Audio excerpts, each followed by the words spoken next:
Assalamualaikum warahmatullahi wabarakatuh. Alhamdulillah Rabbil alamin. Segala puji bagi Allah, pencipta, penguasa, pemilik alam semesta ini. Kita adalah salah satu dari ciptaan Allah Azza wa Jalla yang kelak kita akan kembali kepadanya. Wabihi nasta'in ala umuri dunya wad din. Dan hanya kepada Allah kita meminta pertolongan, baik dalam menghadapi urusan-urusan dunia kita, yang hari ini kita tertawa, mungkin nanti kita akan menangis.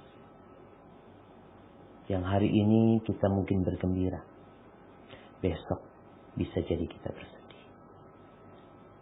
Berapa banyak mereka yang mengungkapkan kegembiraan mereka dengan pernikahan putra dan putri mereka. Tapi tidak berapa lama kegembiraan itu berubah menjadi duka. Tatkala langit di siang hari yang terang benderang seakan-akan malam yang gelap gulita. Itulah dunia. Maka kita meminta pertolongan kepada Allah dalam urusan dunia kita dan dalam urusan agama kita. Yang kita tahu, seorang muslim akan terus diuji di diri mereka, di keluarga mereka, di harta mereka, dan agama mereka. Tapi kita meminta kepada Allah, wala taj'al musibatana fi dinina. Jangan jadikan musibah kami itu di agama kami, ya Allah. Allahumma salli wa sallim ala sayyidina wa maulana wa syafi'ina Muhammadin wa ala alihi wa ashabihi ajma'in. Ya Allah, semoga salawat dan salam serta nikmat senantiasa Engkau curahkan untuk hamba kekasih-Mu, untuk baginda Nabi kita Muhammad alaihi salatu wassalam, untuk keluarga beliau, untuk istri-istri beliau, untuk putra-putri beliau, dan untuk seluruh sahabat Nabi. Semoga Allah meridai kita bersama mereka. Amma ba'd. Jamaah rahimakumullah. Terkadang dalam kehidupan ini kita melihat ada sesuatu yang salah menurut kita. Kejadian-kejadian, ya, peristiwa-peristiwa yang kok kayaknya kurang pas. Kenapa fulan kok seperti itu? Kok bukan aku? Kenapa musibah itu menimpa fulan dan bukan fulan? Fulannya ini yang seharusnya kena musibah. Itu orang jahat. Kok malah kena musibah orang baik? Kenapa kok fulan meninggal duluan ya? Padahal fulan itu orang baik, Ustaz. Masya Allah, Ustaz. Sedangkan ada orang-orang yang kita berharap kematian mereka lebih dahulu, tapi nggak mati-mati. Kenapa kok fulan diterima jadi PNS? Kenapa fulan enggak? Kenapa? Seharusnya fulan, Ustaz, fulan itu lebih giat, keluarganya lebih membutuhkan. Kalau fulan ini enggak kerja pun dia sudah punya duit. Kenapa kok fulan menikah sama fulana? Kenapa fulan kok menceraikan fulana? Ahibbatifillah.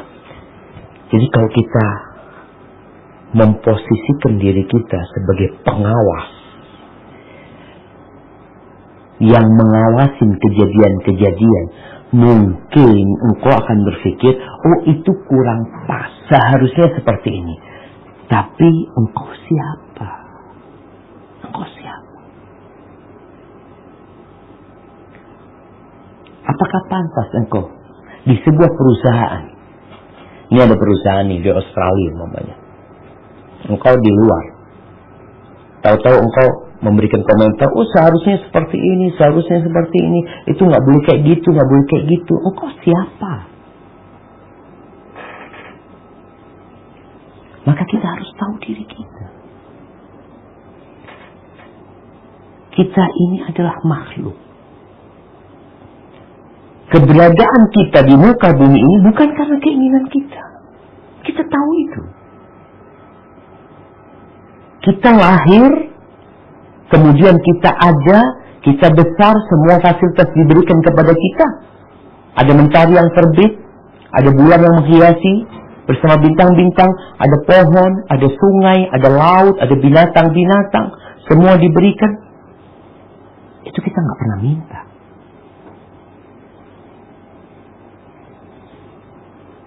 Kita ini makhluk. Kita ini manusia yang penuh dengan keterbatasan. Kita ada untuk melaksanakan perintah, bukan untuk mengomentari kejadian-kejadian yang ada. Allah Sang Pencipta, ya, namanya Dia pemilik dan penguasa. Dia bebas menentukan apa yang Dia inginkan. Maka yang terjadi dalam kehidupan ini bukan yang antum inginkan, bukan yang antum rencanakan, tapi yang Allah inginkan. Kejadian sekarang di Perancis, kok bisa Ustaz? Ya, ada sesuatu di balik itu yang Allah inginkan. Allah berfirman di surat Al-Baqarah ayat 117. Nah, silakan dibaca.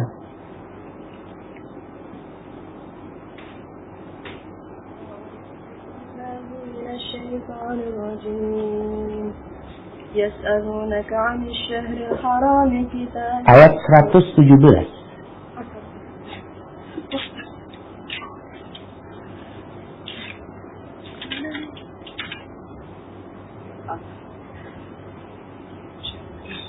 بديع السماوات والأرض وإذا قضى أمرا فإنما يقول له كن فيكون.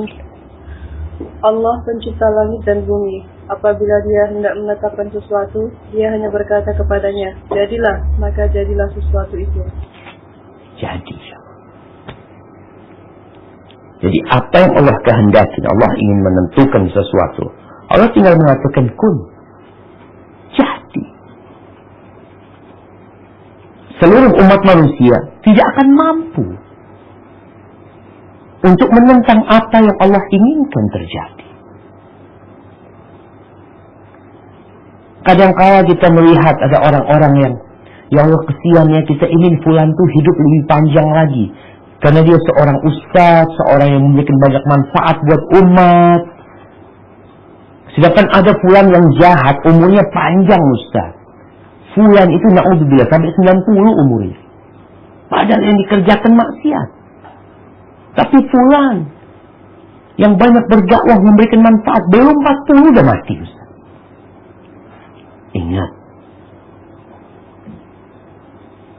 Ingat sama posisi kita. Kita ini siapa? Allah berfirman di surat Al-A'raf ayat 34. Di surat Al-A'raf ayat 34. Nah.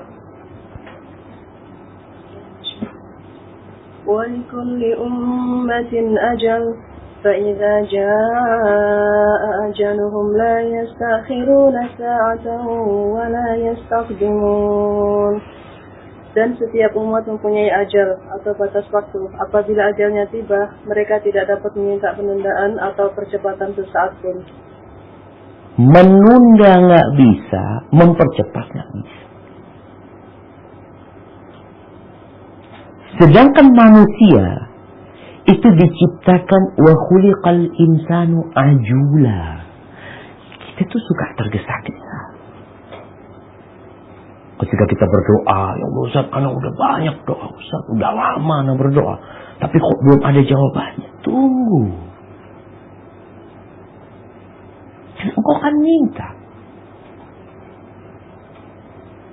Berapa banyak orang yang kita harapkan kematiannya, nggak mati-mati. Dan berapa banyak orang yang kita ingin umurnya ditambah, tapi dia mati duluan. Kita nggak punya kekuasaan. Dokter-dokter sekarang dalam kondisi COVID-19. Mungkin sebagian kita berharap, ya Allah mudah-mudahan fulan kena COVID-19. Karena dia orang jahat. Tapi enggak Ustaz. Sehat dia malah.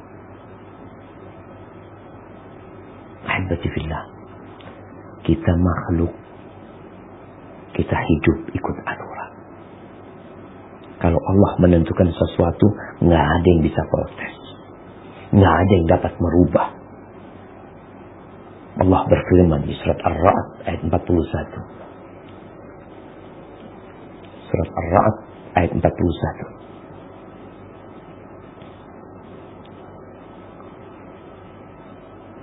أعوذ بالله من الشيطان الرجيم أولم يروا أنا نأتي الأرض ننقصها من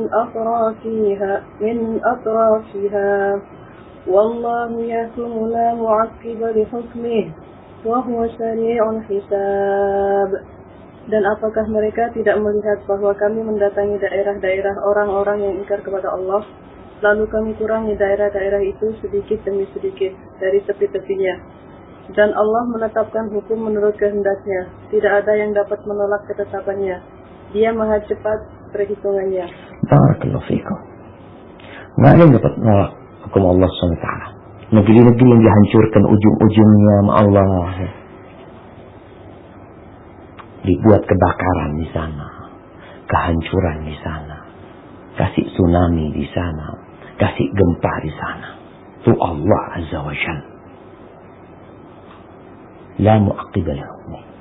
Nggak ada yang bisa menentang ketentuan Allah Azza wa Jalla.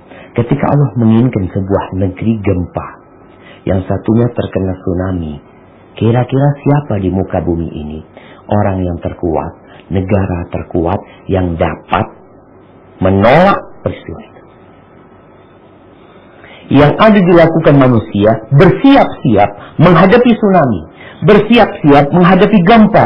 Bagaimana kita bikin rumah yang anti gempa, tapi untuk menolak gempa nggak bisa, Ustaz. Nggak bisa. Yang bisa dilakukan bagaimana menyelamatkan diri. Ada kekuatan memang di balik alam semesta ini.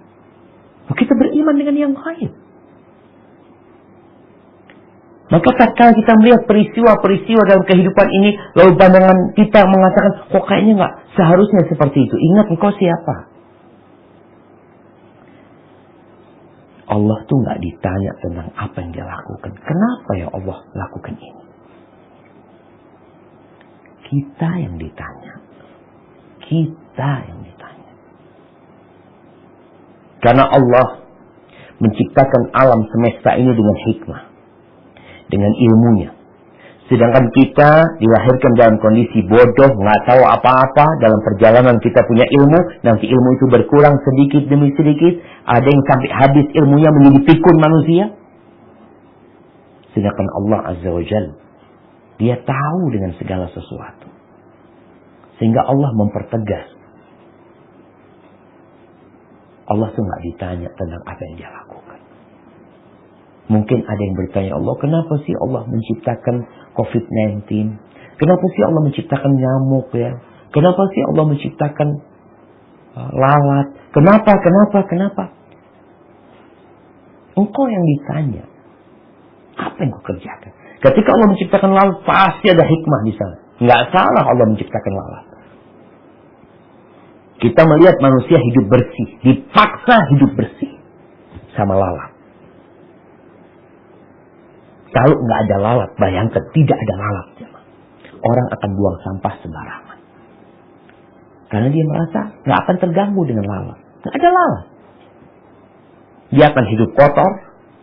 Tapi dengan adanya lalat, manusia dipaksa hidup bersih.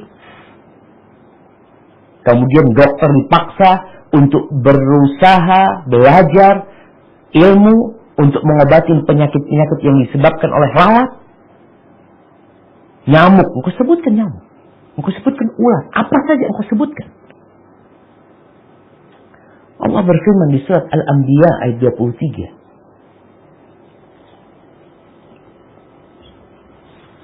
La yus'alu amma yaf'alu wa hum yus'alun.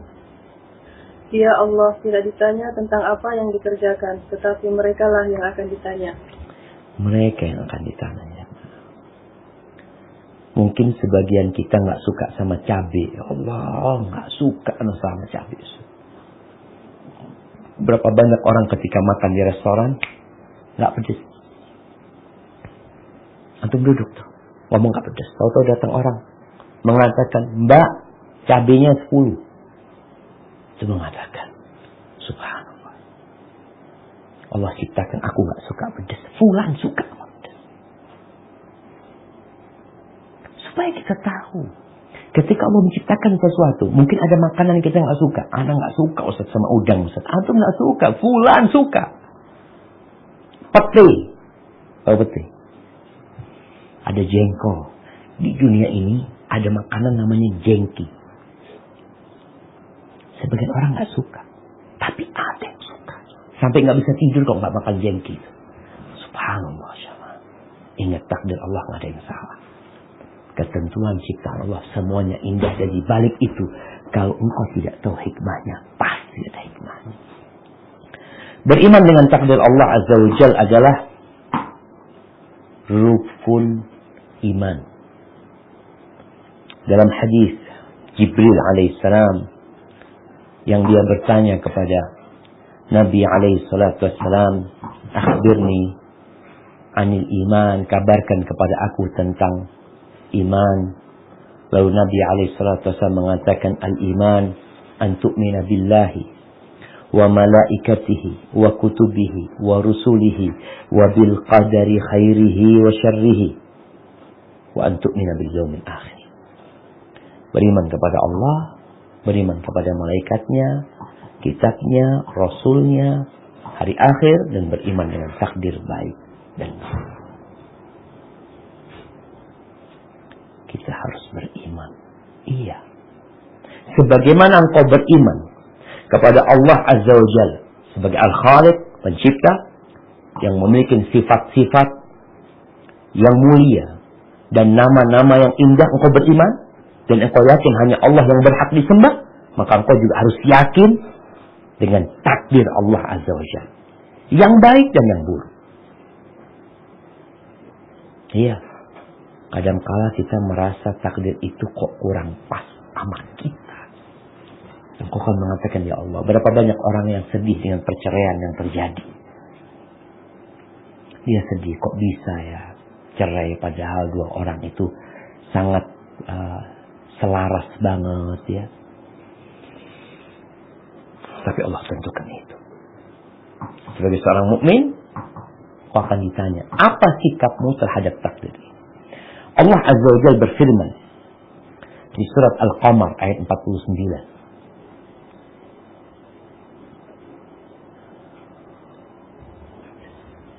Inna kulla syai'in khalaqnahu biqadar.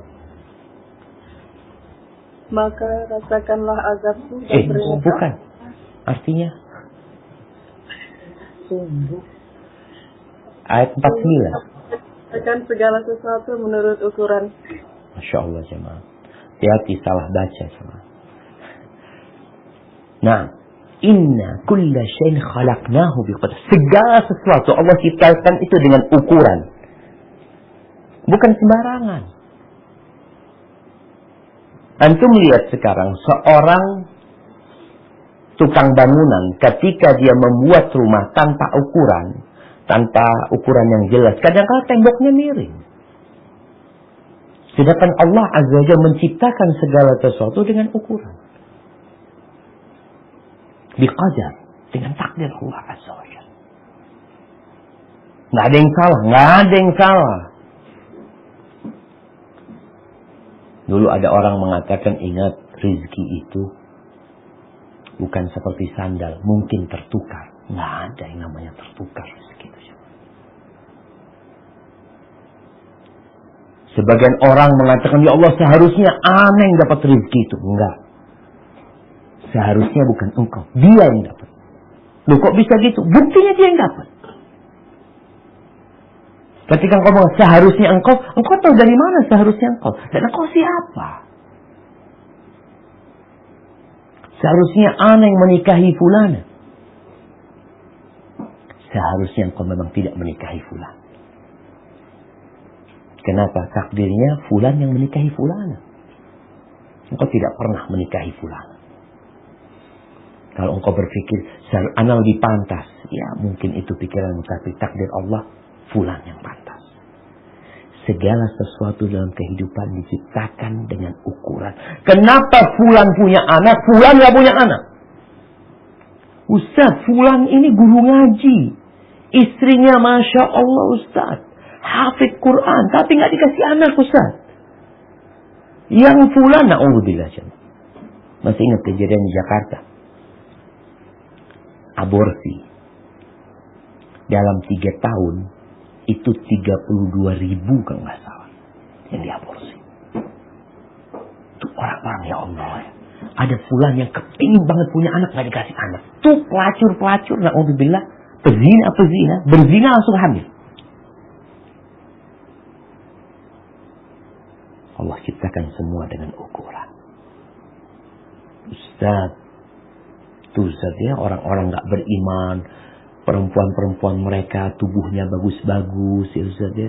Sedangkan ini kita nih yang udah sholat apa ya Allah kok tubuhnya tambah hari tambah melar kadang-kala seperti itu.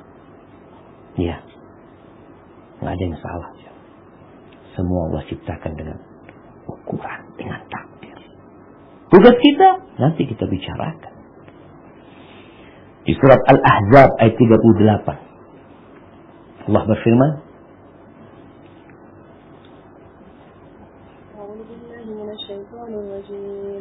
ما كان على النبي من حرج فيما فرض الله له سنة الله في الذين خلوا من قبل وكان أمر الله قدرا مقدورا. Tidak ada keberatan apapun pada Nabi tentang apa yang telah ditetapkan Allah baginya. Allah telah menetapkan yang demikian sebagai sunnah Allah pada nabi-nabi yang telah terdahulu. Dan ketetapan Allah itu suatu ketetapan yang pasti berlaku. Ketetapan Allah yang pasti berlaku. Sedangkan manusia membuat ketetapan, membuat keputusan, membuat ini itu. Kalau Allah nggak berkehendak, nggak akan berlaku, nggak akan terjadi. Ahibati fillah, beriman dengan takdir Allah Subhanahu wa taala itu menjadi salah satu obat yang menyembuhkan sakit hati kita, pelipur lara kita. Masih ingat Ana pernah ceramah, nggak tahu di sini atau di tempat yang lainnya, tentang salah satu orang dari Inggris atau dari Perancis. Ketika dia berangkat ke pedalaman Afrika sana, banyak kan orang-orang non-muslim kadang-kala mengadakan penelitian, ya kumpul sama kabilah-kabilah yang ada di pedalaman ya. Dia kumpul tuh sama salah satu kabilah itu selama 7 tahun dia mengkaji tentang kehidupan mereka. Salah satu yang dia ceritakan, jadi kadang-kala datang badai pasir. Mereka kerjanya beternak kambing. Ketika datang badai, Syekhul Qabilah mengatakan muslim mereka, selamatkan diri kalian sendiri-sendiri. Ada yang semua berusaha menyelamatkan diri mereka di dalam tenda mereka atau di tempat yang teduh sampai badai itu pergi. Ketika badai itu pergi, kambing-kambing mereka sebagian hilang, sudah tertimbun, sebagian masih hidup. Maka Syekhul Qabilah mengatakan, ayo kumpulkan yang masih hidup, yang sudah mau mati ya disembelih, kata dia. Lalu dia mengatakan kepada orang-orang tersebut, ingat, kita diciptakan untuk kehilangan segala sesuatu. Kalau sekarang kita kehilangan kambing kita, kehilangan orang-orang kita cintai, sejatinya kita diciptakan untuk kehilangan segala-galanya. Ini orang non-muslim. Salah satu kejadian yang diceritakan. Pernah suatu hari kita naik mobil. Ya, bersama orang-orang Badui itu. Naik mobil di tengah jalan, kempes ya mas mobilnya. Akhirnya kempes, ya udah diganti bannya, lalu melanjutkan perjalanan lagi, habis bensinnya. Marah-marah nih yang orang luar ini. Katanya, kok kenapa nggak ngambil, nggak bawa jerigen ya, supaya kita nggak kehabisan bensin ini, itu macam-macam. Kata mereka, sudahlah, ini sudah takdir Allah SWT, kita lupa, kita ingin itu, tapi engkau marah-marah tidak akan membuat mobil ini bisa jalan. Nggak akan. Terus gimana? Ya kita jalan kaki. Subhanallah. Iya. Ketika kita marah dengan sesuatu yang sudah terjadi, mungkin karena keteledoran kita, itu tidak akan membuat hal itu bisa berubah. Ya udah nggak ada bensin. Ahibbatillah, seorang tabi'in, Tawus, muridnya Abdullah bin Abbas radhiyallahu anhuma, sebagaimana diriwayatkan Imam Muslim dalam kitab sahihnya, dia mengatakan, adraktu nasan min ashabi Rasulillah sallallahu alaihi wasallam. Aku pernah hidup berjumpa dengan sahabat-sahabat Nabi radhiyallahu taala anhum wa sallallahu ala nabiyyina wa sallam. Yaqulun, tu para sahabat Nabi, mereka meyakini kullu syai'in biqadar. Segala sesuatu diciptakan dengan ukuran, dengan takdir Allah SWT, dengan ketentuan Allah. Wa sami'tu Abdullah bin Umar yaqul, dan aku mendengar Abdullah bin Umar bin Khattab radhiyallahu anhuma berkata, qala Rasulullah sallallahu alaihi wasallam, Rasulullah sallallahu alaihi wasallam bersabda, kullu syai'in biqadar hatta al-ajz wal kais. Segala sesuatu dengan takdir Allah SWT. Sampai kelemahan dan kecerdasan itu dengan takdir, dengan ukuran. Makanya kadang-kala antum lihat ada orang yang cerdas banget fulannya. Fulan enggak. Iya. Kita lihat jemaah. Bisa jadi kita lihat ada orang-orang yang taat, semangat beribadah, yang satu malas. Semuanya udah dalam ketentuan Allah SWT. Kita harus beriman. Suraqah bin Malik. Suraqah bin Malik, ingat, ini sahabat dulu. Dia ingin membunuh Nabi SAW. Ketika Nabi hijrah SAW, Suraqah termasuk yang mengejar Nabi SAW agar dia mendapatkan hadiah sayembara 100 ekor onta buat yang dapat mendatangkan Rasulullah SAW hidup atau mati. Suraqah itu termasuk yang mengejar Nabi SAW. Tapi subhanallah, tahu-tahu dia berubah. Dia malah beriman. Kata Suraqah bin Malik, dia mengatakan kepada Nabi, ya Rasulullah, bayyin lana dinana ka'annana khuliqna al-an fima al-amal al-yawm. Ya Rasulullah, jelaskan kepada kami urusan agama kami. Seakan-akan kami diciptakan sekarang. Amalan kita hari ini gimana? Kita yang kita kerjakan sekarang ini gimana ceritanya? Afima jaffat bihil aqlam wa jarat bihil maqadir. Apakah amalan ini sudah ikut ketentuan pena yang telah menulis takdir-takdir Allah yang telah ditetapkan? Amfima nastaqbil, atau tentang sesuatu yang akan datang yang memang belum ditentukan sesuatu itu. Belum dicatat. Nggak tahu apa yang terjadi besok. Kata Nabi SAW, la, enggak. Bal fima jaffat bihil aqlam wa jarat bihil maqadir. kita bekerja sekarang ini mengikuti catatan kita. Mengikuti apa yang telah ditetapkan di takdir Allah Azza wa Jalla. Jadi semua udah ditulis. Semua udah ditentukan. Apa kata sahabat ini? Fafimal amal. Lalu buat apa kita beramal? Ini yang sering menjadi pertanyaan kita. Buat apa kita beramal? Kata Nabi SAW, i'malu. Tugas kalian itu beramal. Kerjakan.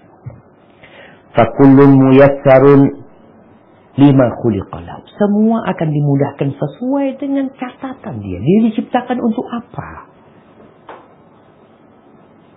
Allah tahu dengan kita ini mau kemana jam. Anak kan duduk di sini. Allah tahu anak akan berada di mana, di surga atau di neraka. Allah tahu. Terus buat apa kita beramal? Antum mau masuk kemana? Mau masuk ke surga. Beramallah untuk menuju surga Allah Azza wa Jalla. Ahibati fillah.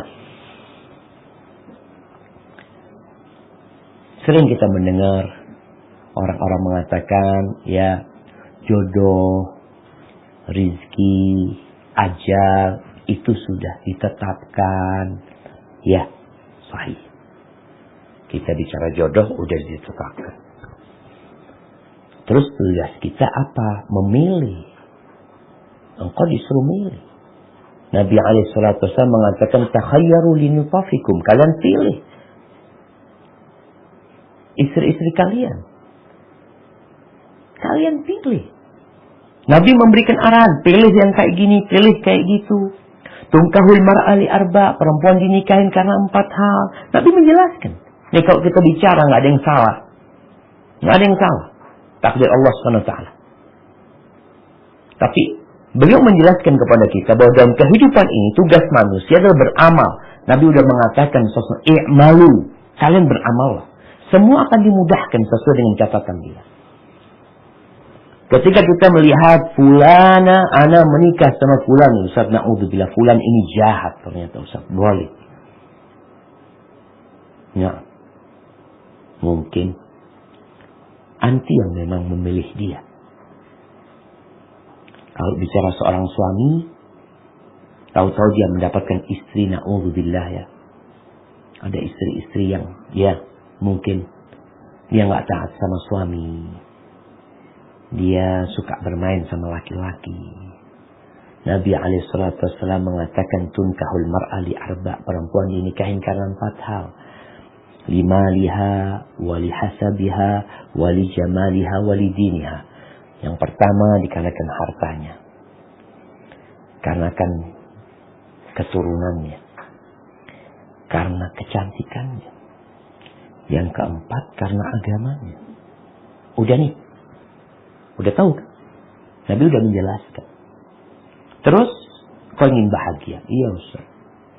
Ingin tuh rumah tangga yang sakinah, mawaddah, rahmah, fadfar bidatidin taribat yadah. Maka carilah perempuan yang agamanya baik. Engkau akan selamat. Engkau akan beruntung. Kalau mau beruntung. Tapi kadangkala manusia dia memilih yang sesuai dengan nafsu dia. Mungkin itu takdir dia. Nah, silahkan kau rasakan dampak dari perbuatan. Ahibati fillah, ketika terjadi musibah, baik dalam rumah tangga atau dalam pekerjaan. Rumah tangga, keributan yang terjadi, perceraian. Kerjaan, mungkin di PHK. Usaha, mungkin bangkrut. Nah, ingat semua kebaikan dari Allah SWT. Keburukan, kita penyebabnya. Ya Ustaz, katanya semua dengan takdir Allah. Nah, tapi segala sesuatu Allah jadikan sebabnya. Di antara sebab-sebab musibah yang menimpa kita adalah dosa-dosa yang kita lakukan. Ma asabaka min hasanatin famin Allah, wa ma asabaka min sayyi'atin famin nafsik. Kebaikan yang menimpamu dari Allah, keburukan yang menimpamu dari dirimu sendiri. Maksudnya bukan dia menciptakannya, tapi dia menjadi penyebabnya. Engkau yang menyebabkan itu terjadi. Maka tatkala seorang beriman, takdir itu sudah ditentukan, hidup dia akan nyaman. Allah berfirman di surat At-Taghabun ayat 11. Surat At-Taghabun ayat 11. A'udzu billahi minasy syaithanir rajim. Ma asaba min musibatin illa bi'idznillah. وَمَنْ يُؤْمِنْ بِاللَّهِ يَهْدِ قَلْبَهُ وَاللَّهُ بِكُلِّ شَيْءٍ عَلِيمٌ. Tidak ada suatu musibah yang menimpa seseorang kecuali dengan izin Allah, dan barang siapa beriman kepada Allah, niscaya Allah akan memberi petunjuk kepada hatinya, dan Allah Maha mengetahui segala sesuatu. Nah, di sini tema kita hari ini, nggak ada yang salah takdir Allah SWT. Ketika engkau beriman, yakin ini ketentuan Allah Azza wa Jalla. Kalau sebab tadi karena dosa-dosa kita mungkin sebab. Dan semoga menghapuskan dosa-dosa kita. Allah akan kasih petunjuk sehingga kita jadi tenang. Kita sedih jemaah hari-hari ini melihat ya ada yang bunuh diri karena PR-nya terlalu banyak. Ada yang bunuh diri karena COVID. Ada yang bunuh diri karena ini dan itu. Ada yang stres. Kenapa? Nggak beriman. Wa man yu'min billah yahdi qalbah. Yang beriman kepada Allah, Allah akan kasih hidayah. Ustaz, ana beriman. Ana seorang muslim. Nah, tapi keimananmu bahwasanya sesuatu yang terjadi ini sudah Allah tentukan dan tidak salah. Sekali lagi, tidak salah. Memang seperti itu kejadiannya. Kalau engkau beriman dengan hal itu, maka aman hidupmu sebenarnya. Allah itu maha mengetahui segala sesuatu. Ahibati fillah. Kita akan baca surat Ali Imran ayat 154. Allah ini menceritakan tentang peristiwa di masa Nabi alaihissalam. Di tengah-tengah barisan umat Islam itu, ada satu kelompok yang pakaian mereka sama dengan pakaian sahabat Nabi. Yang penampilan mereka sama. Ibadah mereka kelihatannya sama. Mereka kumpul di masjid. Mereka datang kajian. Waktu puasa-puasa. Tapi mereka adalah musuh dalam selimut. Bagaimana mereka? Allah akan kita lihat nih. Allah menceritakan tentang orang-orang tersebut. Di surat Ali Imran ayat 154. Coba. A'udzu billahi minasy syaithanir rajim. Tsumma anzala 'alaikum min ba'dil ghammi amanatan nu'asa.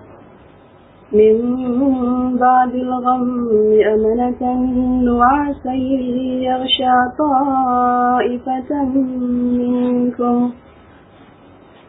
يغشى طائفة منكم وطائفة قد أهمتهم أنفسهم يظنون بالله غير الحق ظن الجاهلية يقولون هل لنا من الأمر من شيء قل إن الأمر كله لله يخفون في أنفسهم ما لا يبدون لك يقولون لو كان لنا من الأمر شيء ما قتلنا هاهنا قل لو كنتم في بيوتكم لبرز الذين كتب عليهم القتل إلى مضاجعهم وليبتلي الله ما في صدوركم وليمحص ما في قلوبكم والله عليم بذات الصدور. Kemudian setelah kamu ditimpa kesedihan, Dia menurunkan rasa aman kepadamu berupa kantuk yang meliputi segolongan dari kamu. Sedangkan segolongan lagi telah dicemaskan oleh diri mereka sendiri. Mereka menyangka yang tidak benar terhadap Allah, seperti sangkaan jahiliyah. Mereka berkata, adakah sesuatu yang dapat kita perbuat dalam urusan ini? Katakanlah Muhammad, sesungguhnya segala urusan itu di tangan Allah. Mereka menyembunyikan dalam hatinya apa yang tidak mereka terangkan kepadamu. Mereka berkata, sekiranya ada sesuatu yang dapat kita perbuat dalam urusan ini, niscaya kita tidak akan dibunuh atau dikalahkan di sini. Katakanlah Muhammad, meskipun kamu ada di rumahmu, niscaya orang-orang yang telah ditetapkan akan mati terbunuh itu keluar juga ke tempat mereka terbunuh. Allah demikian untuk menguji apa yang ada dalam dadamu dan untuk membersihkan apa yang ada dalam hatimu. Dan Allah Maha mengetahui isi hati. Barakallahu fikum. Nih, ketika perang Uhud ada dua kelompok. Ada orang-orang munafikin, ada sahabat-sahabat Nabi yang beriman.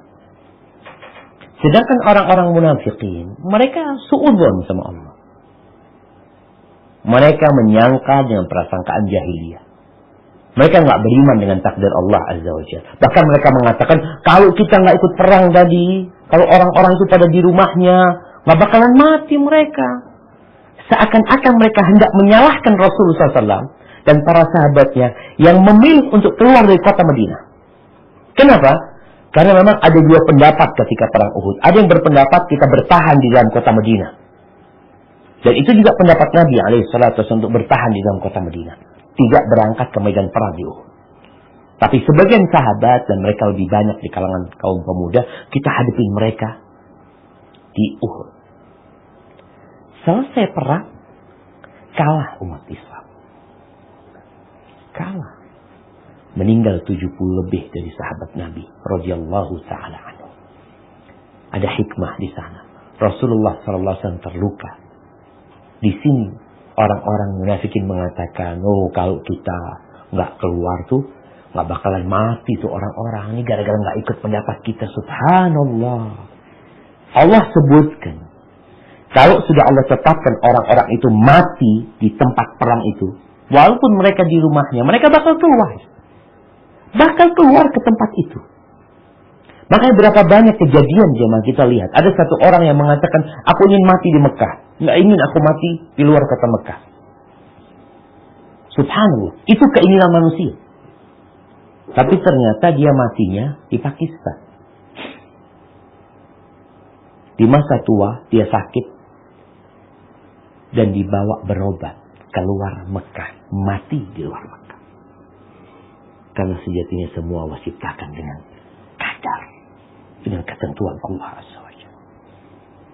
Maka Allah sebutkan peristiwa-peristiwa, musibah-musibah itu untuk menguji gimana sih keimanan kalian.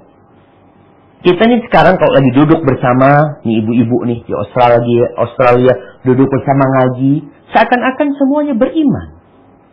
Tapi tatkala datang musibah akan kelihatan apakah engkau benar-benar beriman, pasrah kepada Allah Azza wa Jalla, yakin bahwa segala sesuatu sudah ditetapkan. Kita sedang menjalaninya. Kalau kita mendapatkan kebaikan, kita bersyukur. Kita mendapatkan musibah yang menyusahkan, kita bersabar dan memperbaiki diri kita. Maka kita lihat ucapan orang-orang musyrikin. Beda sama orang beriman. Orang beriman itu nggak akan mengatakan, andai kata kita di rumah nggak bakal mati. Nggak ada. Orang beriman akan mengatakan, qadarullah wa ma syaa fa'al. Dia nggak akan buka pintu buat setan menggoda dia. Karena ucapan andai kata itu, ya ini termasuk pintu yang membuka perbuatan setan. Sehingga engkau menyesal yang mengatakan, ya Allah, andai kata nggak nikah sama fulan kan, nggak cerai sebenarnya. Andai kata aku tidak berangkat ke tempat fulan kan, aku nggak akan tabrakan, nggak akan ini itu. Andai kata anakku itu nggak bermain sama mereka, pasti anakku nggak akan tenggelam. Kita lihat peristiwa, banyak kali peristiwa terjadi sama. Andai kata nggak berkawan sama fulan, insya Allah nggak akan rusak anakku. Semua sudah terjadi. Maka seorang yang beriman kepada Allah Azza wa Jalla, dia akan menyerahkannya kepada Allah. Dia akan mengatakan inna lillahi wa inna ilaihi raji'un. Selesai urusannya. Maksud enggak kayak gitu selesai urusannya. Kita bicara yang beriman. Oke. Kita lanjutkan di Ali Imran ayat 156.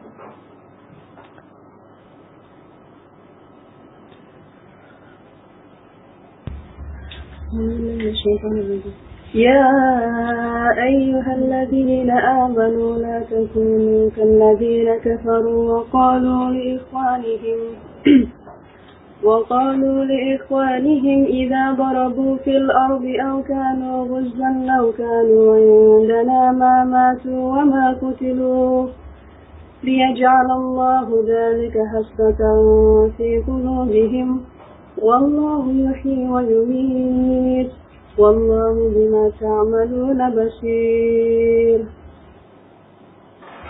Wahai orang-orang yang beriman, janganlah kamu seperti orang-orang kafir yang mengatakan kepada saudara-saudaranya apabila mereka mengadakan perjalanan di bumi ataupun berperang, sekiranya mereka tetap bersama kita, tentulah mereka tidak mati dan tidak terbunuh.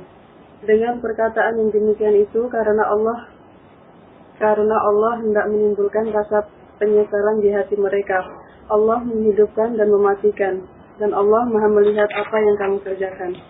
Barakallahu fikum. Di ayat ini Allah melarang kita, orang-orang beriman, jangan kayak orang-orang kafir kalian. Orang kafir itu nggak beriman kepada Allah, nggak beriman dengan takdir Allah Subhanahu Wa Taala, sehingga mereka hidup dalam kesengsaraan. Di akhir ayat Allah jelaskan bagaimana itu jadi penyesalan buat mereka. Lalu mereka mengatakan, andai kata mereka nggak keluar ya, andai kata mereka nggak safar.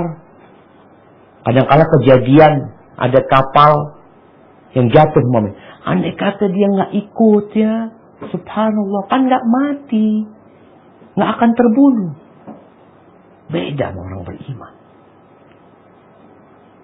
Dia nggak akan stres karena dia yakin semuanya diciptakan dengan takaran. Hibatullah, Ubay bin Ka'ab, sahabat Nabi radhiyallahu ta'ala an.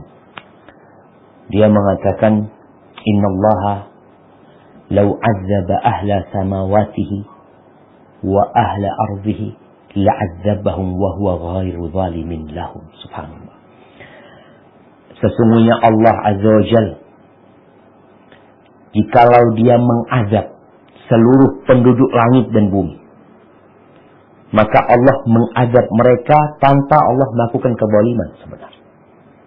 Kalau Allah mengazab mereka semuanya, mau dihitung nih, kalau mereka diazab, Allah nggak akan zalim ketika mengazab mereka. Walau rahimahum lakanat rahmatuhu khairan lahum min a'malin. Jikalau Allah merahmati mereka, merahmatin orang-orang nih, tidak memberikan azab kepada mereka, sesungguhnya rahmat Allah lebih baik daripada amalan mereka. Jadi kalau orang berpikir, aku berhak masuk surga karena amalanku, apa yang kau amalkan? Kau bekerja, kau berusaha, semua itu dengan fasilitas yang Allah berikan. Sehingga ketika orang umpamanya bekerja, kita kasih modal, kita kasih fasilitas, lalu di akhir hari kita katakan makasih banyak, selesai sudah. Kau pergi. Loh, aku yang kerja. Kau kerja apa? Tangan kakimu aku yang kasih. Kedua matamu aku yang kasih. Makanan aku yang kasih. Semuanya dari aku. Lalu kau minta apa? Subhanallah. Kita harus sadar.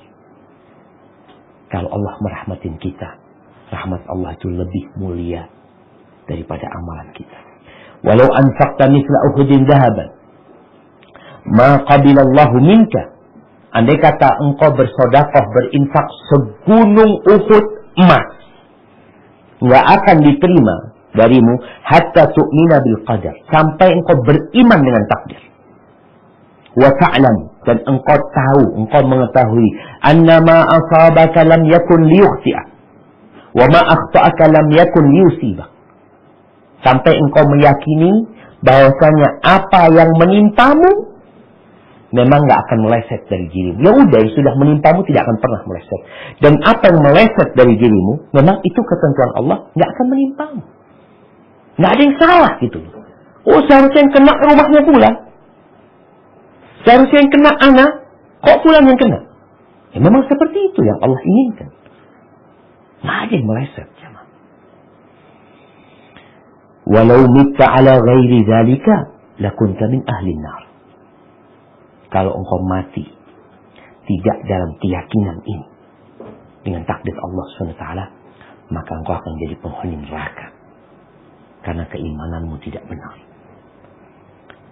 Ahibati fillah, ketika Rasul SAW memberikan ujangan kepada Abdullah bin Abbas radhiyallahu anhu, lalu beliau mengatakan kepada Abdullah bin Abbas, "Falau annal khalqa kullahum jami'an." Andai kata seluruh ciptaan Allah itu ingin memberikan manfaat kepadamu untuk sesuatu yang Allah belum takdirkan buat engkau, maka mereka tidak akan dapat memberikan manfaat kepadamu. Nggak akan bisa. Nggak akan bisa. Dan sebaliknya, walau aradu an yadurruka bi syai'in, mereka ingin membahayakan diri, mereka nggak suka sama engkau. Mereka ingin menimpakan petaka untuk dirimu. Lam yaqdihillah 'alaika lam yaqdiru 'alaik. Tapi Allah nggak menentukan, nggak akan bisa. Jadi semuanya itu dengan kekuasaan Allah Azza wa Jalla dan ketentuannya. Naam. Wa'lam, dan ketahuilah, annama asabak lam yakun li'ukhtik. Apa yang menimpamu itu memang nggak akan meleset dari engkau. Ya sudah, itu ketentuannya. Dan sebaliknya, wa ma akhta'ak lam yakun liyusib. Yang meleset dari dirimu memang ketentuan Allah, itu tidak akan menimpamu. Wa'lam annan nasra ma'as sabri. Dan ketahuilah bahwa kemenangan itu dengan kesabaran. Umat Islam, yang hari ini engkau diuji sama Allah dengan berbagai macam ujian. Ada ujian yang mungkin dirasakan oleh seluruh umat manusia, seluruh umat Islam yang ada di muka bumi, seperti karikatur yang dibuat oleh orang-orang. Itu fitnah, ujian yang dirasakan oleh seluruh umat manusia. Ada ujian yang dirasakan oleh mereka yang tinggal di negeri mereka, yang dizalimin, yang ditindas. Tapi ketahuilah bahwa yang namanya kemenangan dan pertolongan Allah itu bersama kesabaran. Kesabaran. Wa annal faraja ma'al karb. Dan solusi itu Allah akan berikan ketika engkau dalam kesulitan. Wa anna ma'al usri yusra. Dan yakin, bersama kesulitan ada kemudahan. Perkara-perkara yang kita tidak sukai, yang menimpa kita, ya, ana pun merasakan. Ada kejadian-kejadian, ya Allah, ya, yang ana nggak suka itu menimpaku. Tapi ingat dengan firman Allah di surat Al-Baqarah ayat 216. Kita baca ayat ini sebagai penutup kajian kita. Fadhil. Al-Baqarah ayat 216. Nah.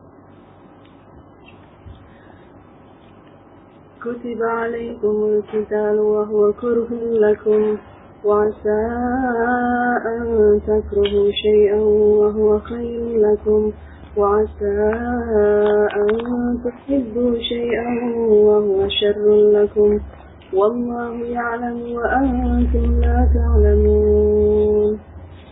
Diwajibkan atas kamu berperang, padahal itu tidak menyenangkan bagimu. Tetapi boleh jadi kamu tidak menyenangi sesuatu, padahal itu baik bagimu. Dan boleh jadi kamu menyukai sesuatu, padahal itu tidak baik bagimu. Allah mengetahui, sedang kamu tidak mengetahui. Ayat ini tolong dijadikan hiburan buat kita. Karena tidak semua yang kita benci itu buruk buat kita. Enggak semua yang kita benci. Iya. Kita sebagai manusia yang sehat, yang waras, kita ingin semuanya itu lancar.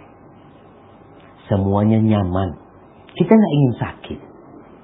Tapi tatkala sakit datang menimpa kita, menimpa keluarga kita, Maka tugas kita tatkala itu berbaik sangka sama Allah. Bisa jadi yang kita benci ternyata ada kebaikan di sana. Dan sebaliknya. Ya kita lihatlah anak-anak kecil tuh jamaah. Anak-anak kecil ini suka permen, ya, suka es krim ini itu macam. Dia suka. Padahal di balik itu ada sesuatu yang membahayakan mereka. Orang tua mengatakan jangan. Nggak boleh. Mau beli kadang kala udah beli. Anak sering kali anak-anak beli permen itu, anak buang permen. Dia nggak suka, dia benci. Tapi di situ ada kebaikan buat dia. Sayangnya dia masih kecil, nggak paham dia. Mungkin dia akan sakit hati sama orang tuanya. Begitu pula dengan kejadian-kejadian di alam semesta ini. Yang menimpa kita, harta kita, keluarga kita. Kalau itu kita tidak menyukai, bisa jadi di sana ada kebaikan buat kita. Masalahnya kita ini nggak tahu. Ilmu kita tuh, kayak tadi tuh, ilmu anak-anak yang belum paham. Sedangkan Allah Azza wa Jalla Maha mengetahui.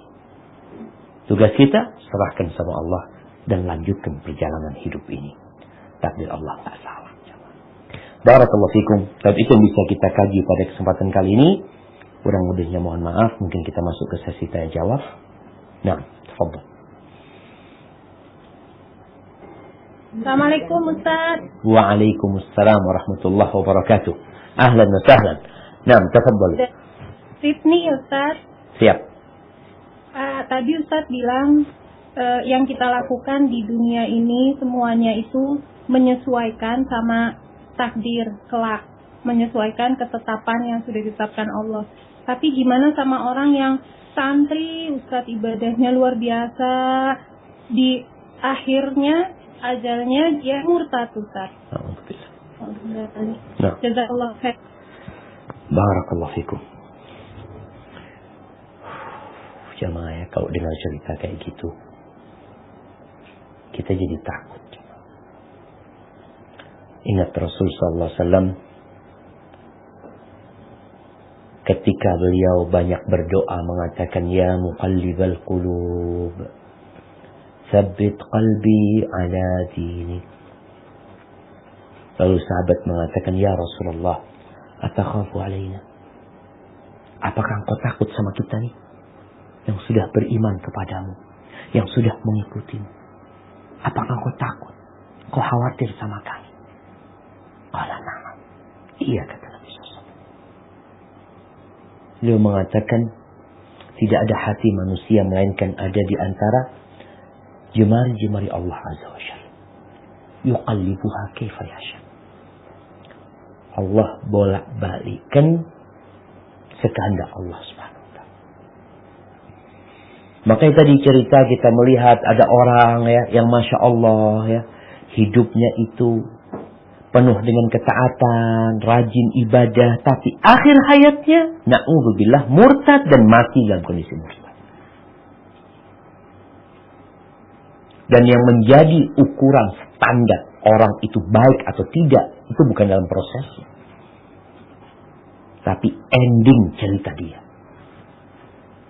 Bagaimana akhir cerita dia? Ada mantan ustaz, na'udzubillah min dzalik. Dan ada mantan pendeta. Subhanallah. Ada mantan preman. Dan ada mantan orang soleh.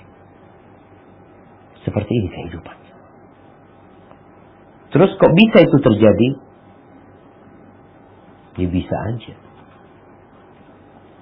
Ada orang-orang yang kata Nabi SAW, wa inna rajula la ya'malu bi amali ahli jannah.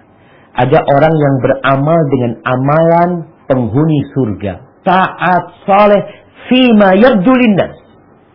Yang tampak dalam pandangan manusia, dia orang baik. Kita kan memang menghukumi orang itu dengan zahirnya.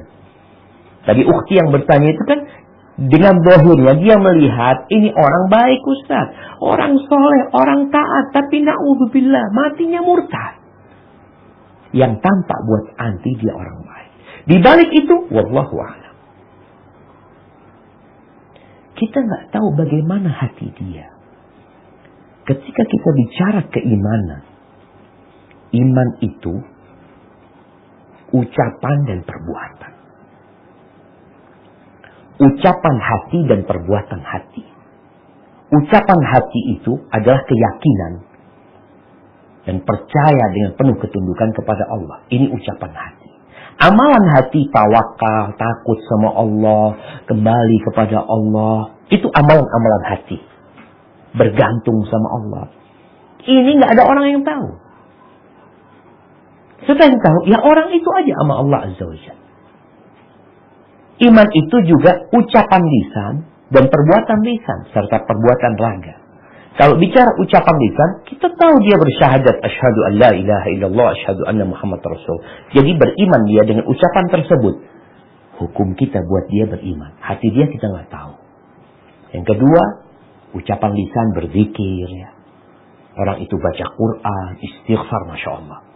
Kita lihat ucapan lisan dia. Oh, perbuatan lisan dia. Raga dia, Masya Allah. Tapi hati kita nggak tahu. Orang-orang munafikin, na'udzubillah min dzalik. Apa kata Allah tentang mereka?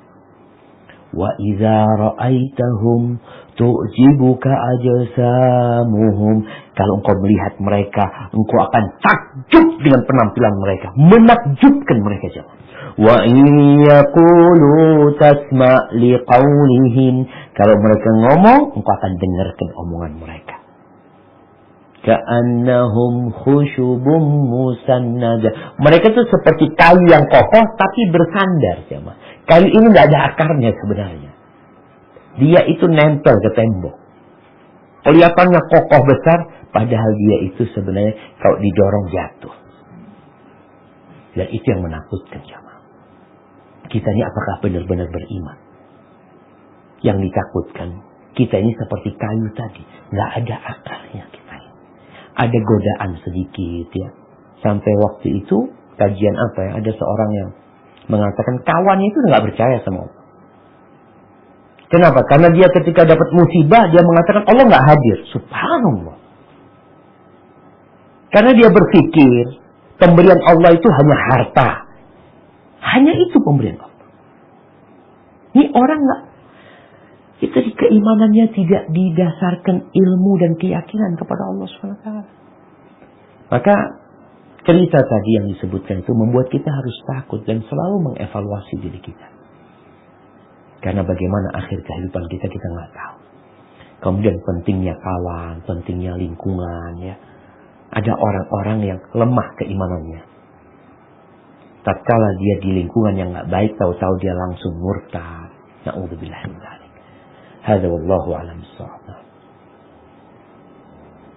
Assalamualaikum Ustaz, ini dari Waalaikumsalam warahmatullahi wabarakatuh. Saya mau bertanya, apakah ada doa yang lain selain yang Ustaz sebutkan tadi, apabila yang diajarkan oleh Rasulullah SAW, apabila kita tertimpa musibah, kita tetap tawakal kepada Allah, bahkan kita minta supaya iman kita semakin bertambah. Jazakallahu khairan. Barakallahu fikum. Naam jamaah rahimakumullah ya. Kalau bicara doa yang dibaca oleh Nabi SAW tatkala terkena musibah, maka insya Allah kita semua hafal doa itu. Itu mengatakan inna lillahi wa inna ilaihi raji'un. Tapi ucapan ini sekali lagi bukan hanya di lisan kita. Nah, itu termasuk amalan lisan. Kita mengatakan inna lillahi wa inna ilaihi raji'un. Tapi sejatinya ucapan itu harus bersambung dengan hati kita. Yakin engkau milik Allah. Engkau yakin enggak engkau milik Allah? Ketika kita yakin kita milik Allah, ya anak ikut aturan Allah SWT. Allah mau ambil anakku, Allah mau bikin aku dipecat dari perusahaan itu, aku tuh milik Allah SWT. Dan aku akan kembali kepada Allah SWT. Maka seorang tatkala mengatakan itu, hendaklah berdasarkan sebuah keyakinan yang benar bahwa memang dia milik Allah SWT. Lalu dia membaca doa, Allahumma ajurni fi musibati wa akhlif li khairan minha. Ya Allah, berikan pahala di musibahku di sini. Dia menjadikan musibah itu ladang pahala. Oke, dia bersedih. Nggak apa-apa bersedih. Tapi bagaimana momentum kesedihan itu menjadi ladang pahala, penghapusan dosa-dosa dia, kalau bisa menaikkan derajat dia. Wa akhlif li khairan minha, dan berikan ganti kepada aku yang lebih baik dari itu ya Allah, di dunia dan di akhirat. Itu yang harus dilakukan seorang muslim. Ketika Zainab, putri Nabi SAW, mengutus seseorang kepada Nabi SAW untuk menjenguk putrinya yang mau meninggal dunia, Nabi SAW mengatakan fal tasbir wal tahtasib. Sampaikan kepada Zainab agar dia bersabar dan mengharapkan pahala. Bersabar, nahan diri untuk menerima peristiwa ini dan berharap pahala dari ilahi. Lalu beliau mengatakan alaihi salatu wassalam, inna lillahi ma akhad, inna lillahi ma a'ta, wa lahu ma akhad, wa kullu syai'in indahu ila ajalin musamma. Sesungguhnya milik Allah yang diambil. Ingat, yang diambil itu milik Allah. Kalau kita bicara kehilangan sesuatu, lalu seakan-akan diambil dari kita, yang diambil itu milik Allah. Walahu ma'ata, yang dikasih juga milik Allah. Terus, wa kullu syai'in indahu ila ajrin musamma. Segala sesuatu itu sudah ada ajalnya. Kita semua dalam antrian, jemaah. Kita ini dalam antrian. Maka itu insya Allah membuat orang akan terus bersabar ya, ketika dia melihat peristiwa-peristiwa yang menyebabkan kadang-kala dia sedih. Jadi selain doa itu juga ada doa pelipur lara yang diajarkan Nabi SAW, yang doanya mengatakan Allahumma ana abduk ibnu abdika ibnu amatika nasiyati biyadik madin fiya hukmuk adlun fiya qada'uk as'aluka bikulli ismin huwa lak سميت به نفسك أو علمته أحدا من خلقك أو أنزلته في كتابك أو علمته أحدا من خلقك أو استأثرت به في علم الغيب عندك أن تجعل القرآن ربيع قلبي ونور صدري وذهاب حزني وجلاء همي. Itu doa agung sekali jemaah. Mungkin nanti bisa dikirimkan materinya atau tulisan doa tersebut agar bisa dibaca, yang di situ mengandung ya Allah semua ketentuanmu itu adalah yang indah buat aku ya Allah. Lalu kita minta supaya Quran ini dijadikan Rabi' qalbi, musim semi untuk hatiku, menghilangkan kesedihan-kesedihan dari diri kita. Hadza wallahu a'lam. Assalamualaikum warahmatullahi wabarakatuh, Ustaz. Waalaikumsalam warahmatullahi wabarakatuh. Nah, kami dari Canberra, ada pertanyaan. Setiap manusia dilahirkan sudah ditentukan takdirnya, jodohnya, rizkinya, dan juga kematiannya. Bagaimana dengan seseorang yang hingga akhir hayatnya mereka tidak menikah? Di manakah jodoh mereka? Jazakallah khair. Barakallahu fikum. Iya jemaah, kalau kita bicara ketentuan Allah Azza wa Jalla, ada yang sampai mati miskin, ada yang kaya raya, ada yang sakit-sakitan, ada yang sehat terus, ada yang punya jodoh, ada yang ditakdirnya nggak ada jodohnya. Jadi tatkala malaikat diutus sama Allah Azza wa Jalla saat umur janin itu 120 hari. Itu kan disuruh menulis ikat di rizkinya, ajalnya, nasib dia syaqiyun aw sa'id. Dia termasuk orang-orang yang sengsara atau orang-orang yang berbahagia. Dia termasuk penghuni surga atau penghuni neraka. Rizki ini, jodoh itu masuk dalam rizki. Ada orang-orang yang Masya Allah sampai mati nggak ada jodohnya. Memang nggak ada catatannya dia punya jodoh. Dia menikah nggak ada. Bisa jadi karena umurnya masih muda dia, atau bisa jadi dia sampai tua memang nggak ada jodohnya. Ada yang ada jodohnya, tapi hidupnya seperti di neraka. Berapa banyak orang-orang yang menikah rumah tangganya nggak ada mawaddah, sakinah, rahmah, masih nggak ada itu. Bahkan sebagian orang lebih memilih untuk menjadi janda daripada menikah. Seperti itu. Jadi kalau dikatakan kemana jodoh dia, di dunia berarti dia nggak ada jodohnya. dalam catatan rezeki dia nggak ada jodohnya. Kalau dia ternyata jodoh dia adanya di surga Allah Subhanahu Wa Taala, maka Allah akan memberikan yang lebih indah daripada di dunia ini.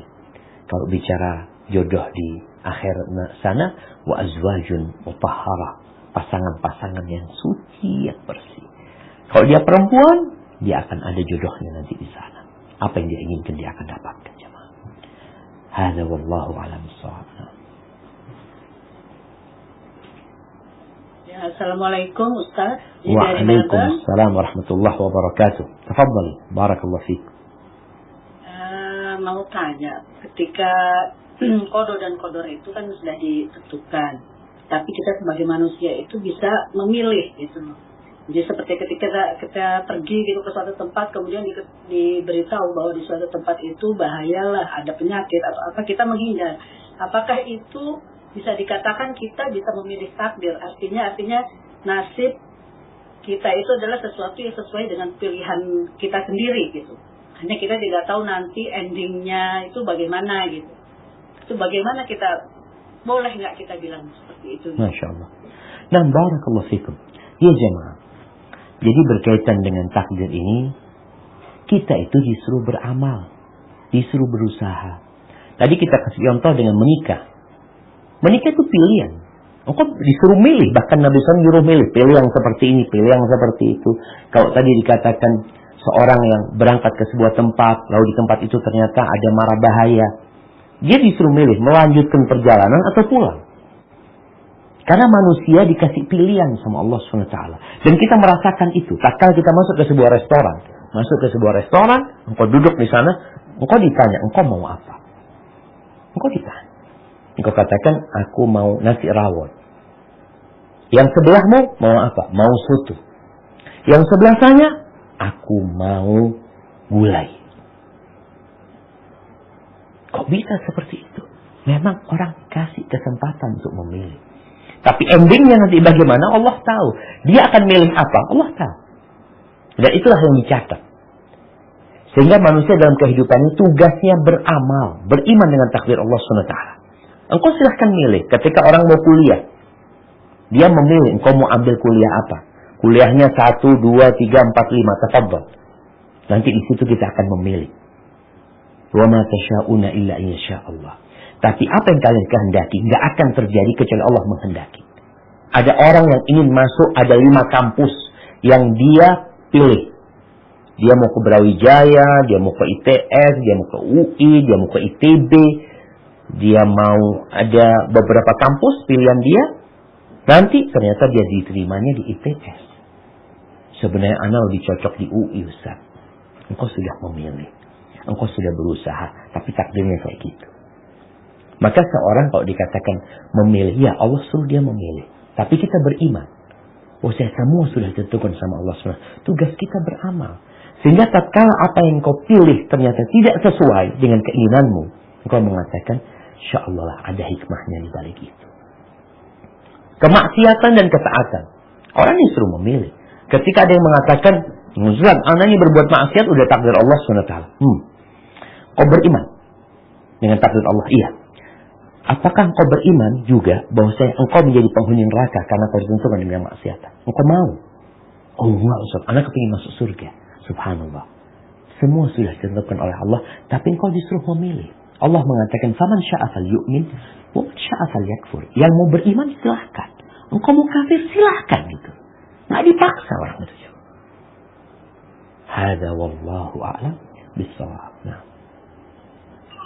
Assalamualaikum Ustaz. Ada pertanyaan titipan dari Perth. Nah, tafadhal.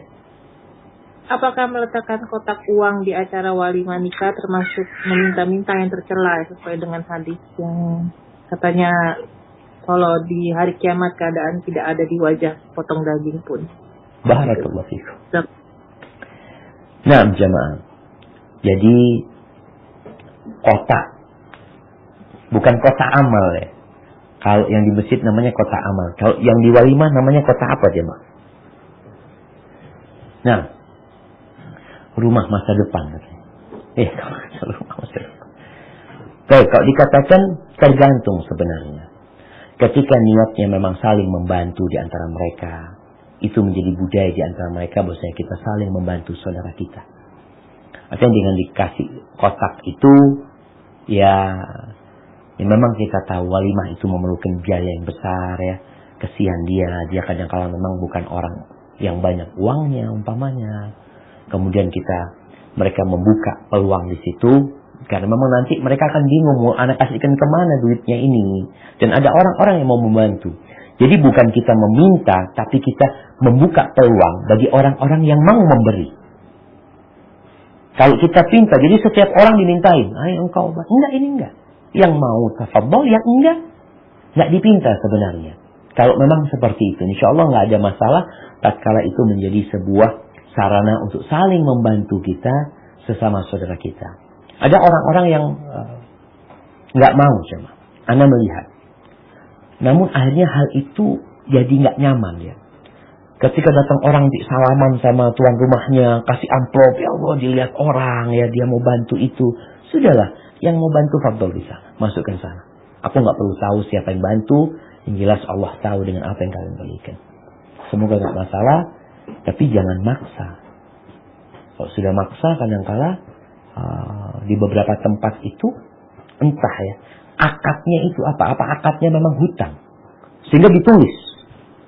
Ana masih ingat itu. Ana punya bibi, datang orang bawa kelapa satu becak sama ke rumah dia. Waktu dia mau walimah, apa kata bibi Ana? Ya Allah minta maaf, takut gak bisa bayar. Ternyata utang. Jadi apa yang menjadi tradisi itu seperti menjadi sebuah persyaratan. Kita udah tahu ini utang, dihitung berapa? Oh berasnya 1 kintal. Nanti engkau balikin 1 kintal. Maka itu jadi akad utang piutang tatkala seperti itu. Tapi tatkala akad membantu, selesai membantu. Insya Allah nggak ada masalah tatkala kita saling membantu di sini. Ketika akad utang piutang ya kalau anti mau menerima, tafadhol. Kalau enggak, balikin, enggak afwan. Anda takut nggak bisa bayar nantinya. Sudah kau datang ke tempatku, fadhol makan, setelah itu pulang. Barakallah. Nah. Ustadz, ini ada pertanyaan titipan dari Kuala Lumpur. Ada anak Fulanah penghafal Al-Quran dan sudah mondok, tapi sekarang akhlak lisannya tidak baik. Padahal Fulanah dan suaminya tidak pernah buruk lisannya dan selalu berusaha mendidik anak itu ke agama. Apakah ini takdir Allah atau ujian dari Allah? Dan bagaimana sikap yang baik dalam menghadapi hal tersebut? Jazakallahu khairan. Barakallahu fikum jamaah. Kalau pertanyaannya apakah ini takdir Allah? Iya. Kalau sudah terjadi, kita tahu kapan itu takdir Allah, tatkala sudah terjadi. Umpamanya tatkala kita punya mobil yang bagus, yang kita jagain, tahu-tahu rusak tuh mobil. Rusaknya ada sebabnya, pasti ada sebabnya. Kalau tadi dikatakan itu anak yang hafal Quran, kok tahu-tahu jadi rusak, sedangkan orang tuanya sudah menjaga, sudah mendidik, orang tuanya tidak pernah mengatakan ucapan yang buruk, kok tahu-tahu anak itu mengucapkan yang buruk, ada sebabnya. Bicara takdir sekali lagi, tatkala sudah terjadi, kita tahu ini takdir Allah SWT. Tapi tugas kita apa? Tatkala mobil kita rusak, apakah kemudian kau mengatakan, ya Allah udah takdir rusak, lalu engkau biarin itu mobil rusak? Apa kata orang? Nggak benar engkau. Ya udah takdir Allah rusak, iya, tapi kau suruh perbaiki. Terus terang, anak kadangkala, anak punya anak nih, ya kita di rumah berusaha untuk tidak mengucapkan ucapan yang kotor, yang buruk. Tahu-tahu suatu hari dia ngomong omongan yang nggak pernah ada di rumah. Ucapan itu nggak ada di rumah, anak tahu. Lalu anak dudukkan istri anak. Anak tanya, dapat dari mana dia ucapannya? Kita cari-cari tahu, dari mana? Oh, ternyata dia kemarin kumpul sama tetangga-tetangga sebelah. Oh, dari sana sepertinya. Ada sebabnya. Maka buat orang tua, tatkala bicara takdir Allah, nah itu takdir Allah, sudah terjadi. Penyebabnya apa? Cari sebabnya. Lalu perbaiki. Seperti mobil tadi yang rusak, kita perbaiki. Anak kita pun, yang kita lihat mungkin karena pergaulan tadi, mungkin karena handphone, Ada banyak hal, sebab itu banyak. Tapi yang kita lihat udah terjadi, maka tugas kita adalah memperbaiki. Contoh lain, ketika kita alhamdulillah, anak ini sehat, Ustaz, kok tahu-tahu sakit. Berangkat ke dokter. Dokter akan tanya, kenapa engkau sakit? Kita akan mau, ya udah takdir Allah, betul. Apa sebabnya? Oh, makan ini, makan itu. Dari situ dengan mengetahui sebabnya, kita bisa memperbaiki diri. Artinya Allah ingin kita memperbaiki. Dan itu jadi tugas tambahan buat orang tua. Memperbaiki anaknya. Karena banyak di antara kita yang selama ini jamaah menyerahkan anak tuh ke sekolahan. Udah. Sana. Tolong jadikan anak-anak anak baik. Tugasmu apa? Apa yang dipelajarin di sekolah? Bagaimana terjaga di rumah. Ilmu itu diamalkan. Teori itu dipraktekkan. Konsep itu diaplikasikan dalam kehidupan ini. Itu tugas orang tua. Kalau ternyata ilmunya udah benar, tinggal aplikasinya Ustaz. Pengamalannya yang belum. Ya kita berusaha aja meminta tolong sama Allah SWT. Wallahi orang tua di masa sekarang ini harus lebih banyak lagi berdoa sama Allah SWT. Buat anak-anak dia. Ingat kisahnya Sa'id bin Musayyib ya. Ketika dia mengatakan kepada anaknya, la azidanna fi salati. Aku benar-benar akan menambah salatku agar kau dijaga sama Allah SWT. Hada wallahu a'lam bishawab. Assalamualaikum Ustaz dari Sydney. Waalaikumsalam warahmatullahi wabarakatuh. Naam, tafadhali. Kalau sholat tahajud sama witir Ustaz, tapi waktunya mepet ke subuh. Sebaiknya doa-doa yang dipanjatkan itu setelah sholat tahajud apa setelah witirnya ya Ustaz? Mepet subuh. Jazakallahu khairan. Barakallahu fikum. Naam jamaah. Yang pertama, kalau kita melihat ya salatnya Rasul SAW, Nabi SAW menjadikan salat itu tempat untuk berdoa. Bayangkan sekarang ya, kita di sepertiga malam akhir, di waktu yang mustajab. Lalu kita doanya ketika sujud. Lalu kita doanya sebelum salam. Sehingga itu menjadi nilai tambah buat doa kita. Ketika ditanya waktunya mepet Ustaz, ya tinggal dilihat sekarang. Ketika bicara waktunya mepet, lebih baik doanya dalam sholat itu. Nanti habis waktunya Ustaz, tahu-tahu subuh. Ya, engkau doanya, kalau mau doa tidak dalam sholat, bisa jadi doa di antara azan dan qomat. Jadi ketika mau selesai tahajud, selesai witir, azan. Nggak bisa doa, tetap bisa berdoa. Jadi sebenarnya jamaah, ini sebuah realita yang harus kita pahami bersama. Sebenarnya waktu doa itu 24 jam. Nggak kenal waktu doa minta sama Allah. Kenapa? Allah itu hayyun qayyum. Allah itu maha hidup. Allah tuh senantiasa melihat kita, mendengarkan kita, mengetahui apa yang kita kerjakan. Sekarang nih, ini waktu duha. Apakah kalau mau berdoa, oh nanti aku mau berdoa antara azan dan qomat. Belum tentu kita sampai ke waktu itu. Sekarang kau berdoa. Jadi kalau punya keinginan sesuatu, doa sekarang. Nanti ketika kita dapat ke waktu mustajab, doa lagi nggak apa-apa. Jadi tatkala waktunya sempit, berdoalah. Ketika sholatnya tadi. Jadi bukan selesai tahajudnya. Sebenarnya kalau bicara tahajud ya mah, semua 11 rakaat ini sama witir itu disebut tahajud. Sama witirnya pun disebut sholat tahajud. Atau semuanya disebut sholat witir. Jadi 11 rakaat itu bisa disebut sholat witir. Nah, Nabi SAW kalau sholat witir 11 rakaat, 22. Beliau pernah sholat witir 9 rakaat, full 9 rakaat. Beliau baru duduk di rakaat ke-9, ke-8. Satu nambah satu lagi jadi 9. Beliau sholat witir 7 rakaat. Makanya ketika waktunya sempit, bisa jadi engkau sholatnya udah. Anak sholat witir langsung 5 rakaat. Ustaz, berarti anda nggak sholat tahajud. Engkau sholat tahajud. Jadi sholat malam yang dilakukan setelah tidur itu, ya istilah sebagian ulama mengatakan tahajud. Jadi sholatmu 3 rakaat witir itu masuk tahajud. Barakallahu fiik. Assalamualaikum Ustaz. Bagaimana hukumnya memakai baju gamis untuk laki-laki, terutama bagi anak-anak kami di Australia? Apakah benar anggapan memakai baju gamis merupakan sunnah adalah salah seperti yang tadi Ustaz sebutkan bahwa orang-orang di zaman Nabi pun memakai pakaian yang sama dengan Nabi? Ataukah baju gamis ini termasuk baju syuhroh jika dipakai untuk mereka? Karena saya mengajarkan anak-anak untuk memakai baju gamis terutama ketika sholat karena lebih menutup aurat. Mohon bimbingannya Ustaz. Jazakumullah khairan. Barakallahu fikum. Nah, jemaah. Kalau bicara apakah baju gamis ini termasuk sunnah atau itu termasuk perkara-perkara yang kembali kepada budaya dan tradisi, sehingga yang menggunakan itu ya semua orang. Abu Jahal juga pakai gamis, Abdullah bin Ubay bin Salul juga pakai gamis, orang-orang musyrikin juga pakai gamis. Bahkan kalau kita melihat sampai hari ini yang namanya pendeta-pendeta Katolik itu pakai gamis. Kita ngelihat tuh siapa? Paulus. Iya. Paulus itu pakai gamis dia. Jadi sebenarnya pakaian ini apakah dapat dikatakan sebagai pakaian yang sunnah Nabi SAW sehingga dianjurkan orang untuk pakai, atau bebas mengikuti tradisi dan budaya?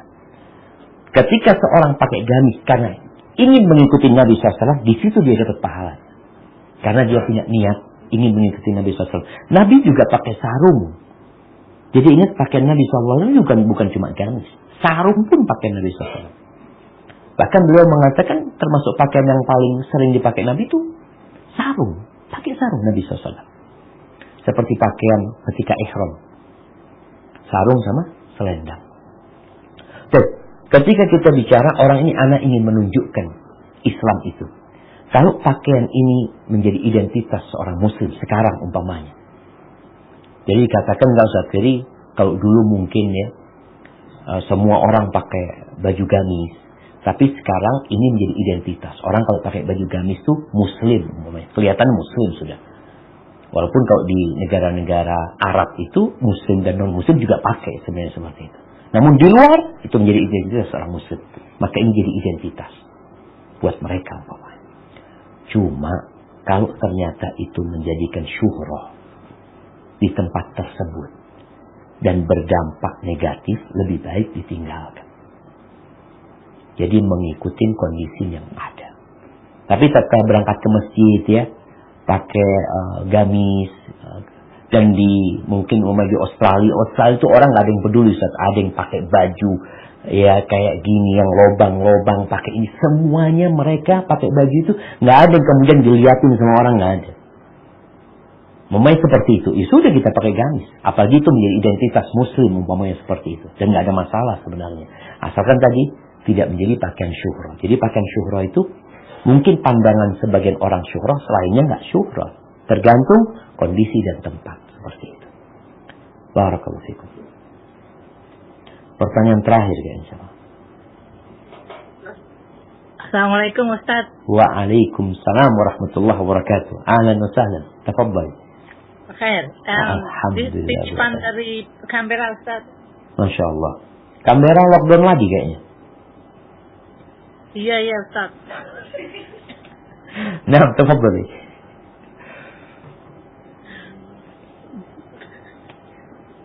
Bagaimana menjelaskan percaya pada takdir kepada anak-anak yang belum balik? Terkadang anak-anak perlu perumpamaan yang lebih spesifik. Barakallahu fiik. Wa fiik wa barak. Nah, jangan. Sama anak-anak ini sebenarnya kita lebih nyaman sama anak-anak itu jelasin. Karena banyak orang menentang takdir itu disebabkan logika. Logika mereka. Tapi anak-anak enggak. Anak-anak itu sesuai dengan dia itu seperti gelas. Bagaimana orang tua mengisi gelas itu, maka dia akan terisi. Anak kita jatuh, mamanya, luka dia. Kadang-kala kita, ini gara-gara fulan, enggak, nak. Udah nak, ini takdir Allah SWT. Engkau banyak-banyak berdoa, minta maaf sama Allah, mungkin karena dosa ini itu. Itu orang tua mengajarkan takdir, bagaimana dia mengimani kejadian-kejadian yang sudah ada. Sehingga kita didik anak kita itu tidak mudah menyalahkan orang lain. Tidak mencari kambing hitam. Tidak mengatakan andai kata. Kadang-kadang sebagian orang tua nggak benar. Anaknya ini keluar rumah, umpamanya naik sepeda jatuh, apa kata ibunya? Lihat, jatuh. Coba engkau di rumah, nggak jatuh engkau. Subhanallah. Ini orang tua nggak ngajarin beriman dengan takdir. Udah takdirnya jatuh.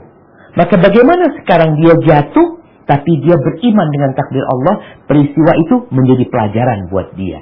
Agar dia jadi lebih baik. Jadi orang tua tolong ketika bersama anak-anak ini, tidak lagi mengatakan, andai kata engkau tadi nggak keluar, engkau nggak akan jatuh. Andai kata engkau tadi tidur siang, engkau nggak akan luka. Enggak. Katakan kepada, kalau anaknya melakukan dosa, kesalahan, kasih tahu. Nah, dengerin ibu ya. Bisa jadi ini terjadi disebabkan dosa. Jadi kita tetap memperbaiki anak kita, tapi tidak membuat dia tidak beriman dengan takdir Allah SWT. Karena kata-kata andai kata itu membuka pintu setan. Mungkin seperti itu yang bisa dilakukan oleh orang tua. Haibatillah. Ingat, kita sedang melakukan perjalanan menuju Allah SWT. Ada yang mungkin sudah sampai. Ada yang sedang menunggu. Tapi endingnya nanti sama. Kita akan berjumpa dengan Allah SWT. Mintalah kepada Allah supaya kita ditetapkan di atas agamanya. Banyak-banyak berdoa mengatakan, Ya muqallibal qulub, tsabbit qalbi ala dinik. Hada wallahu alam shawab. Itu yang bisa ana sampaikan. Assalamualaikum Ustaz. Satu lagi dari Perth boleh Ustaz? Masya Allah. Tafadhali, akhir dari Perth nih. Nama di terakhir minta doanya Ustaz. Salah satu dari jamaah di Perth, adiknya di Indonesia ada yang sedang koma. Allah syfi. Nah, syfi. Tafadhali. Apakah doa spesifik untuk sholat suruh, Ustaz? Nah, jamaah. Berkaitan dengan sholat syuruk ya. Ingat sholat syuruk itu sebenarnya sholat duha di awal waktu. Artinya pelaksanaan sholat duha itu dimulai dengan terbitnya matahari setelah setinggi anak tombak sampai sebelum matahari itu tergelincir. Itu waktu duha. Ketika orang melaksanakan sholat syuruk tadi, karena dia duduk berzikir sampai matahari terbit, melaksanakan sholatnya itu di waktu duha sebenarnya. Karena sudah masuk waktu duha. Apa doanya? Kalau bicara sholat duha, muka tadi, sholat syuruk, itu Nabi SAW biasa beristighfar. Beliau membaca Rabbighfirli wa tub alayya innaka antat tawwabur rahim 100 marrah. 100 kali beliau membaca itu. Jadi kita baca itu dan baca yang lainnya. Silahkan mau berdoa khusus minta sama Allah. Tapi yang ada riwayat sahih adalah beliau beristighfar sebanyak 100 kali. Dan tadi jamaah disebutkan banyak orang-orang yang sedang dalam kesusahan. Semua ini yang sedang kajian. Kalau ditanya engkau punya masalah, enggak, semuanya punya masalah. Maka kita berdoa memohon kepada Allah SWT dengan nama-namanya yang indah, dengan sifat-sifat yang mulia, agar Allah menyembuhkan yang sakit di antara kita, memudahkan urusan yang dalam kesulitan, membayarkan utang orang-orang yang sedang terlilit dengan hutang mereka. Rabbana atina fid dunya hasanah wa fil akhirati hasanah wa qina adzaban nar. Wa subhana rabbika rabbil izzati amma yasifun wa salamun alal mursalin walhamdulillahi rabbil alamin. Wassalamualaikum warahmatullahi wabarakatuh.